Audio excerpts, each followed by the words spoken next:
Welcome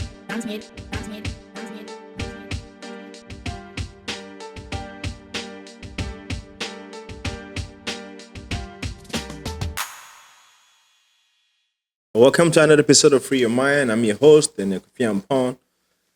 We are here today with the one and only Michael Jackson in the Ghana community. It's not Jason. You know, that's Ghana Michael Jackson right there. If anybody that don't know Jason, you know. When we're younger, we go to the Ghana parties. There's nobody. And before the party start, Jason got to come and open the floor. So Jason, welcome, please. Welcome. Thank you. Thanks for having me. I really appreciate you taking time out of your day. I know you've been on the road all the time. No worries. I'm honored to be here, honestly. Okay, thank you so much, man. So you want to introduce yourself to the people that are watching out there? Let them know about you a little bit before I get going with all these long questions. All right, so I'm the Ghanaian Michael. No, I'm playing. So for those that don't know, my name is Jason Bampong, aka Brother Jason. I'm a dancer, designer, actor, and the list is kind of slowly going on. But I guess you could say I'm a multidisciplinary artist based in Vancouver, and I'm of Ghanaian origin. Yeah, Jason is really good. He's multi-talented. So I've been watching him growing up. Everything he's been doing so well. So I've been trying to get him out here, but he's always busy on the road. But finally, we're able to get him here. Thank you so much. No worries. Thanks for having me. So Jason, first thing we gotta go is how was it growing up in Canada as a Ghana guy? Oh man. Well, I guess my answer would be different if maybe I grew up in Toronto or something. But growing up in Vancouver, Burnaby to be exact, Yeah. it was definitely an interesting experience. Yeah. You kind of feel like you stand out. Not always in the best way. It's Yeah. like you have like maybe 4 or 5 other black people at your school. So it was interesting trying to like find my identity, like being black and then being African, but then not having been to Ghana yet. Yeah. So there's all these different things at play where I'm trying to figure out like who I am and where I fit in and things like that. Yeah.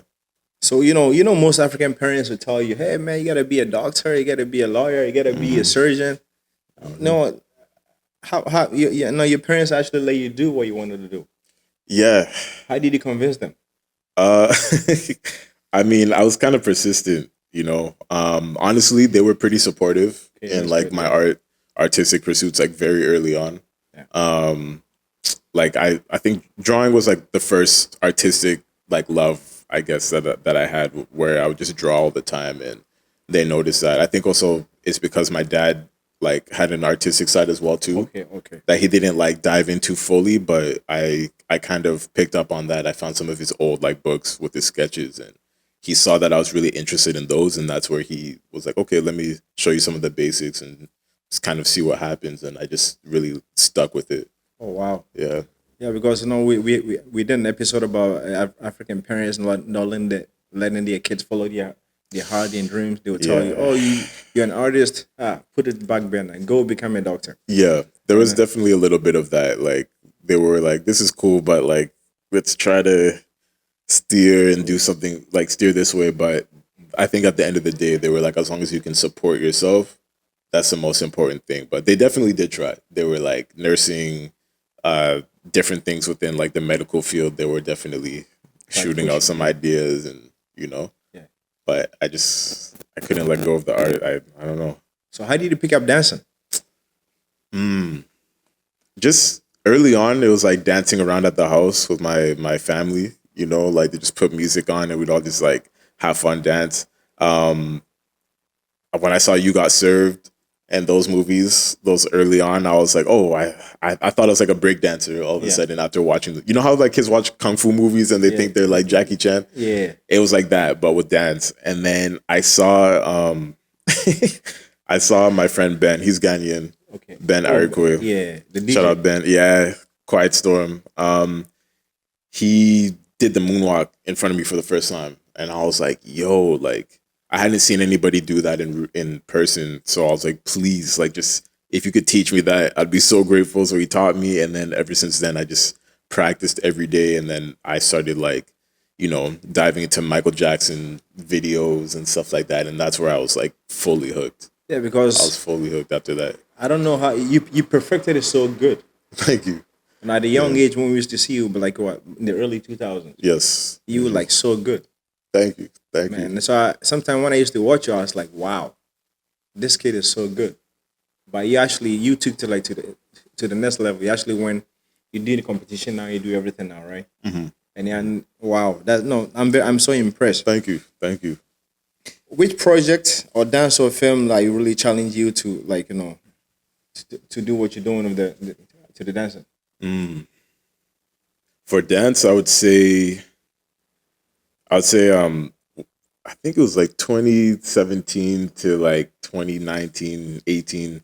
I was in this group called Immigrant Lessons. Okay. And it was a group, all POCs, all people of color, coming together to like tell our own individual stories, but then like showing how they all intersect and like relate to each other. Yeah. So we were all dancers, but we had a director, I guess you could say, and he would kind of help us conceptualize these pieces and try to put them on stage.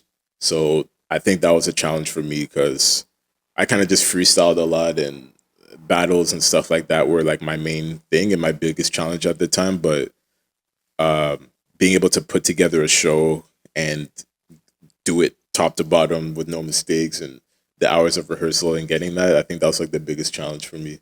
So how were you Yeah. able to let it click after? Just practice, man. Just like constant practice. We'd rehearse like two, maybe three times a week. Oh wow. And I wasn't Okay. used to that before too. So like just dedicating that much time to like building upon one piece, one song and like the dance that goes with that or whatever was like a learning curve for me. But that's how we just like drilled it.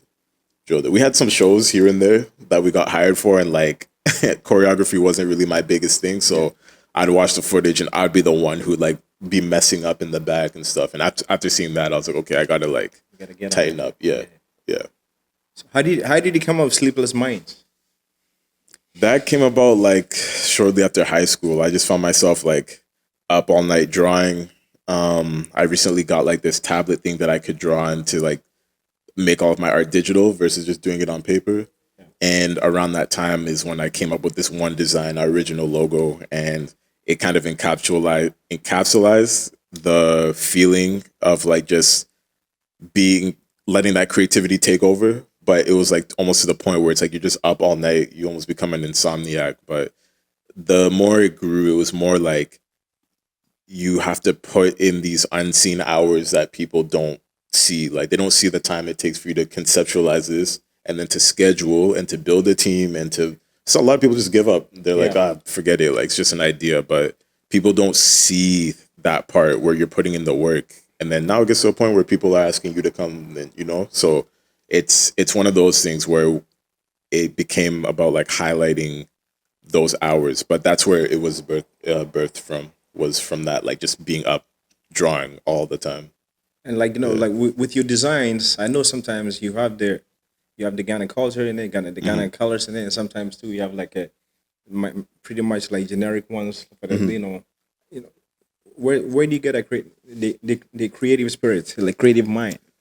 I would say a lot of it comes from my upbringing, like just how you see all the like the different entoma, like the different Yeah, cloths that you would yeah, see, and like the designs that go into it. Growing up, you just see it and you're like, oh, that's just a Ghanaian cloth or whatever. But it's like if you really take the time, it feels like each one kind of has its own story that is in each like fabric. So I think growing up with that really inspired me a bit. And then also just the cartoons that I was watching growing up and drawing a lot, like all of that, all of those different things like fed into what inspired me.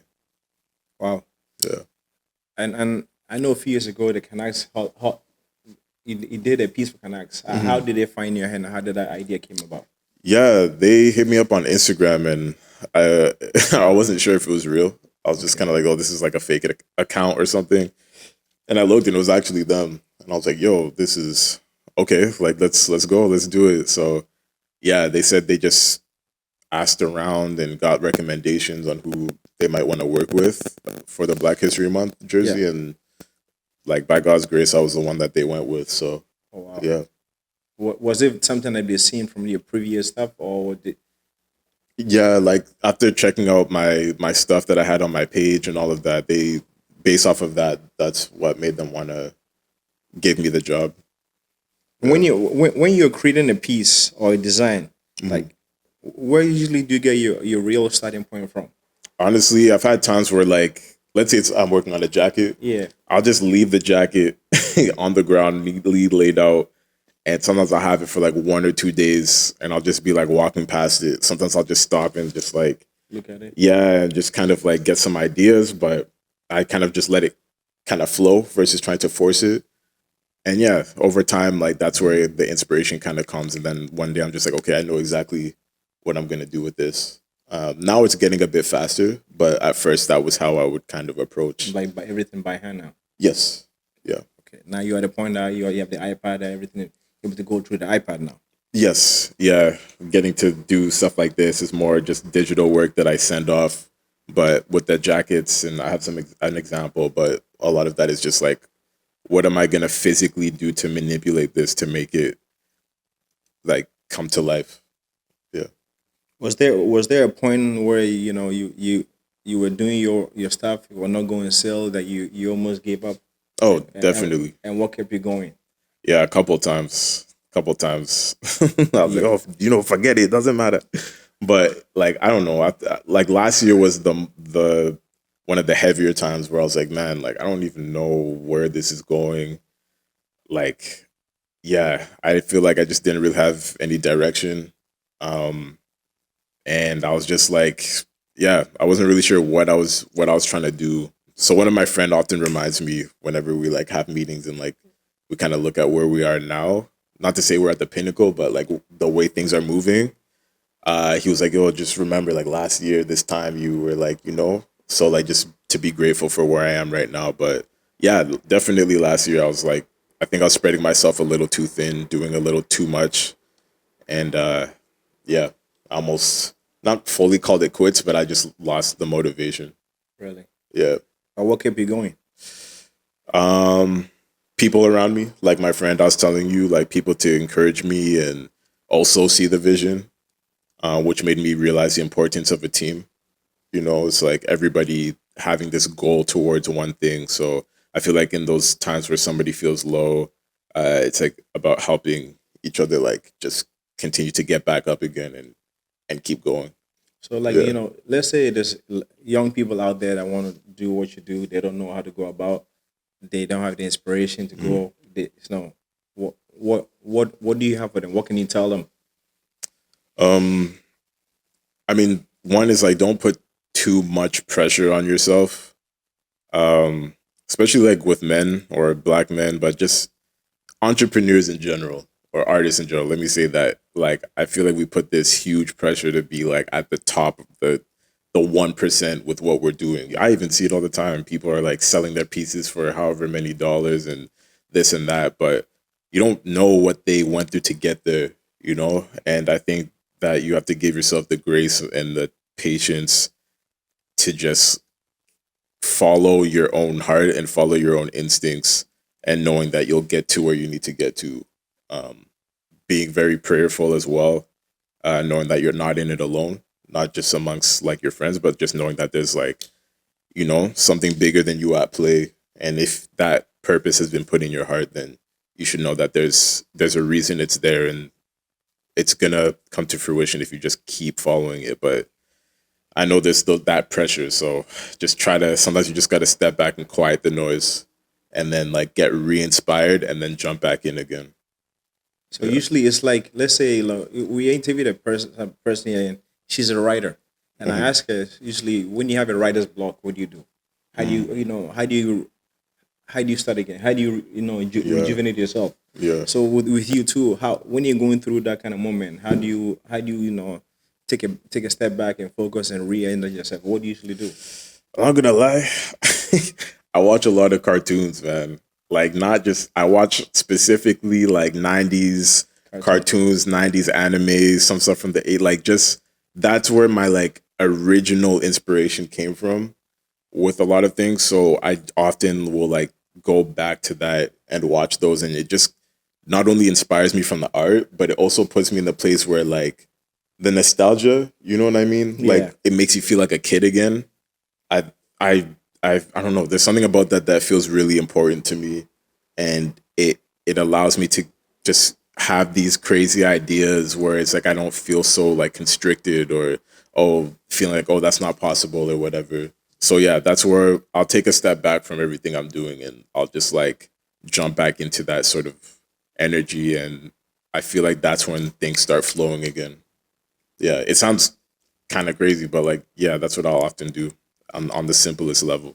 How has your identity and your background shaped the way you are, the way you create things?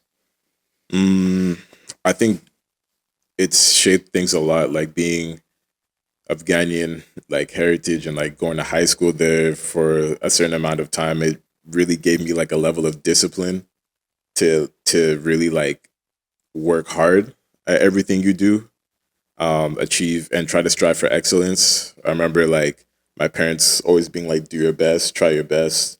Um, that was always something that was instilled as well. So just being told to like put your all into everything you do. Like don't suddenly just get lazy because you're comfortable. So I think that helped. And then also again, the fabrics and the different things from our culture that inspire me also show through my art as well. So I think without that, my art would look very different. So how are you able to balance being the creative person with your sleeping minds, acting, dancing? How are you able to put it all together? Because I know it's not easy. It's not. It's not. But one thing I'm learning is to delegate. So being able to delegate different things that I need to, just focusing on what I do best and letting the rest kind of take care of itself. I'm sure you have like you have a videographer, amazing videographer, editor, things like that. Yeah. So being able to know when it's like, okay, I can't do everything, so let me take some of this off my plate so I can focus. Sometimes it does get overwhelming though.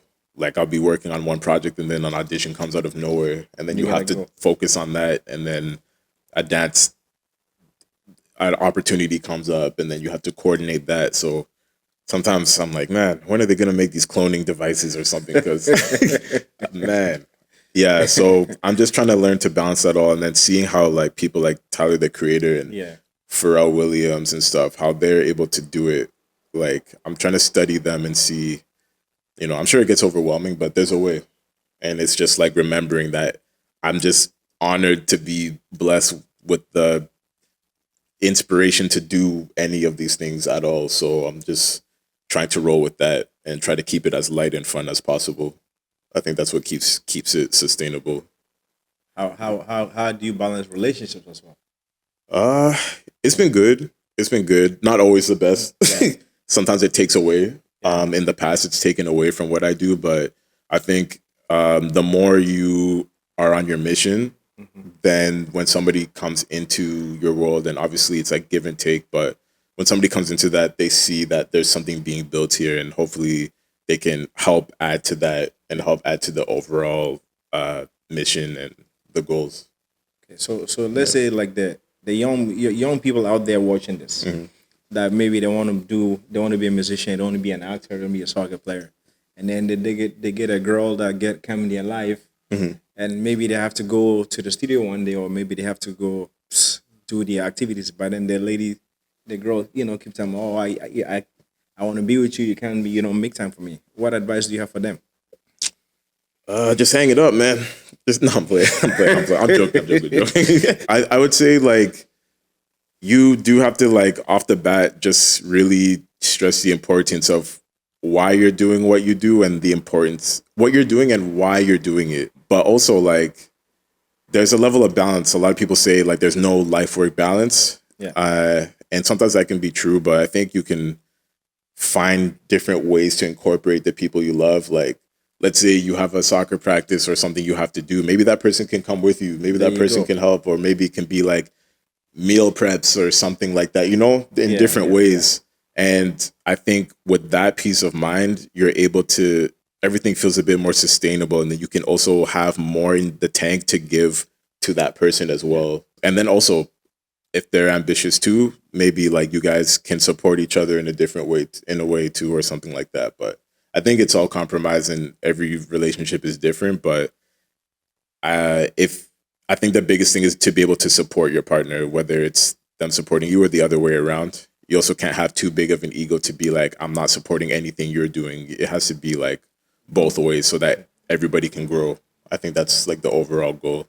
That's a I Yeah. like the way you answered it. That's really nice. Thank So you. so if you're a young person and you're watching this, you got to learn from Jason. You got to balance it out.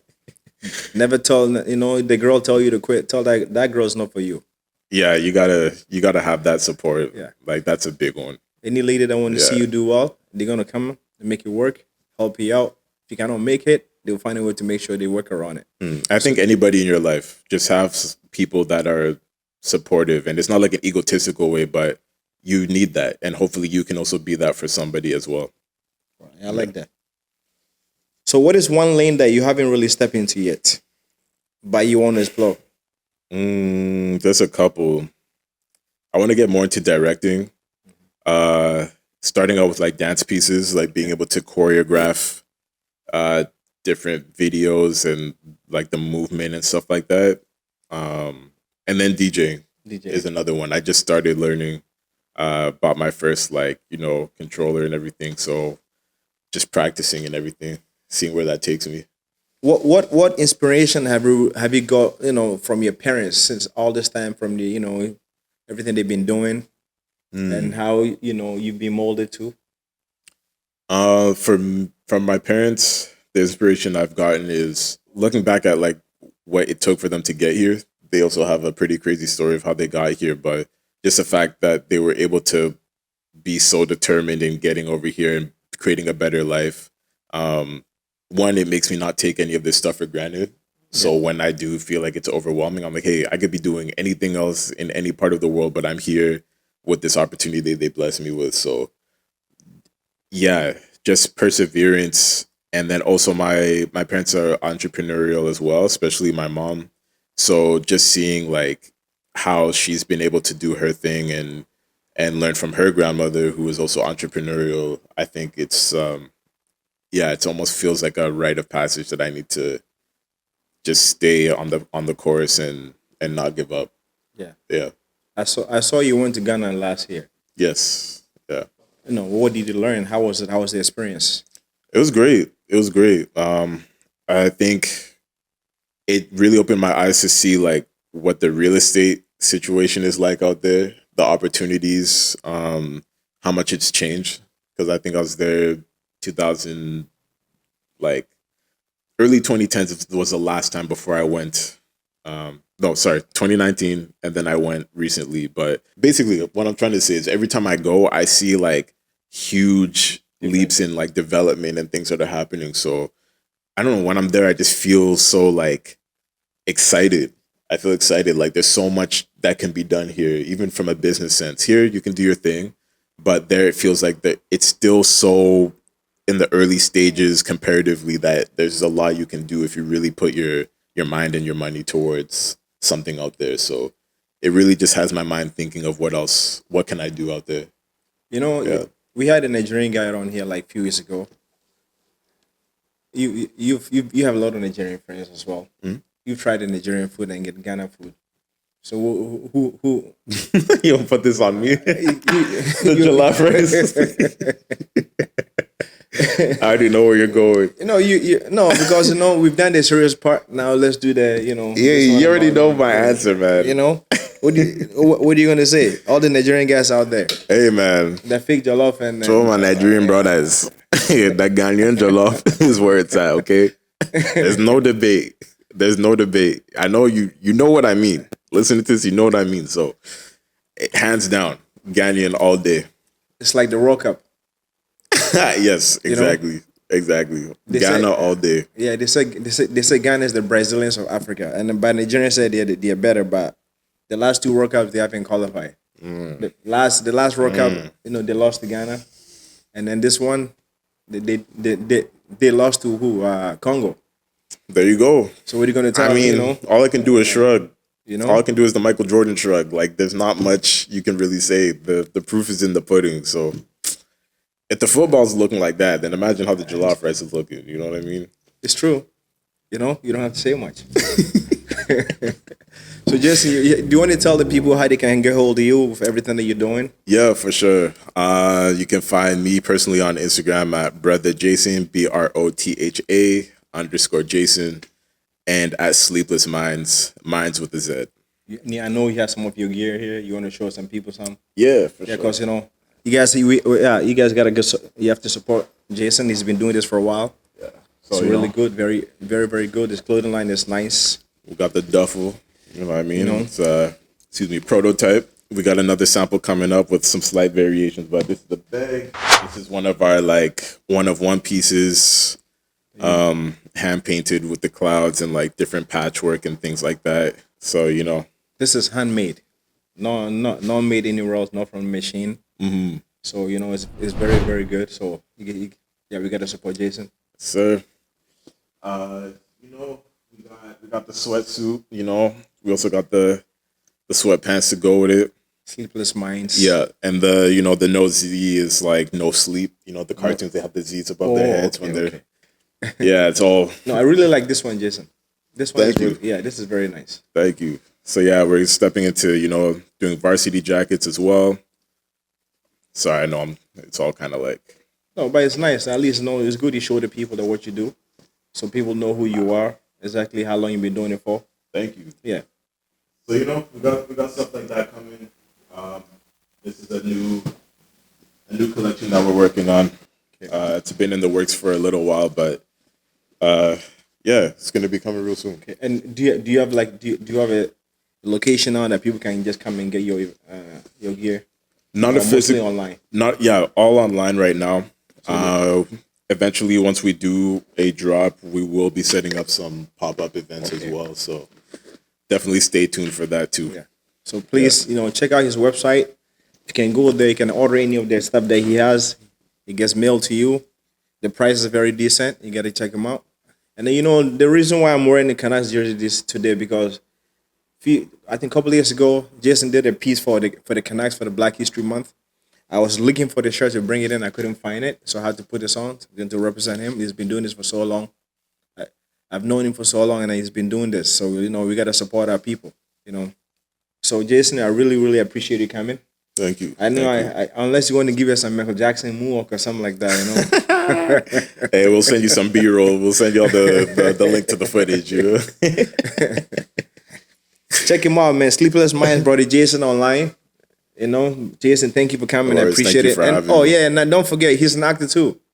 He's acting, he's designing, he's directing, he's DJing, he does everything. Support out our brother Jason. Hey, Thank you for coming, Jason. We really appreciate you. Thank you for having me. Yeah. I know it's been a minute. You've been where? You've been in Europe, you've been in Ghana, you've been in Amsterdam, you've been everywhere. It's hard to get a hold of this guy. If you want to watch him, he's on ICBC commercial, he's on everything. Yeah, I'm Everything. around. You're I'm everywhere. around. There you go. Awesome. Thank you so much, man. Thank you. Anybody out there, if you have anything to promote, hit us up. Free your mind online. You go, we have the link there, we have the email, everything. Check us out on YouTube. Anything you want to promote, holler at us, come inside. We won't charge you too much, we charge a little bit. That's all we can do for you. Thank you. Appreciate it.